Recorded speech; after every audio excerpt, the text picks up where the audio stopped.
So when individually assigning student work, assignments, anything that you've added to Schoology, it allows only the students that you've assigned the task or item to view, complete, and or make a submission. So when you're adding the materials, we'll do add an assignment just to run through the process. Title of the test. Due date. Always have to put a category.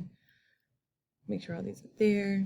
Then you click right here. These three dots are how you individually assign. When you click that, you have the option to individually assign to a specific student or to individually assign to a group.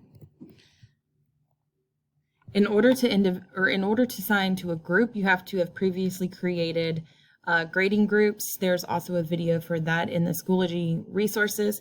So if you want to do a group, watch that video first. That'll help you create grading periods, grading groups, and then you'll be able to individually assign specific clusters of people. But if you want to individually assign, you just type the person's name and you'll see that it'll populate. Click that, click create.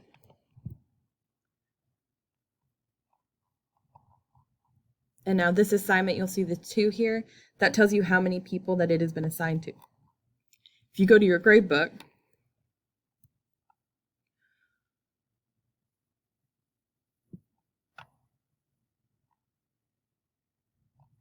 you'll notice that only the assignment who it's been assigned to, let me make sure the grading group, the grading period is category formative. Since it is being taken for a grade now, it will show up in your grade book, and you'll notice that only the students that it has been assigned to have the option for a grade to be entered. So it's grayed out for everybody who has not received or is not supposed to complete the assignment. But for the people who are supposed to complete the assignment, it'll allow you to input a numerical grade or an alpha for those students.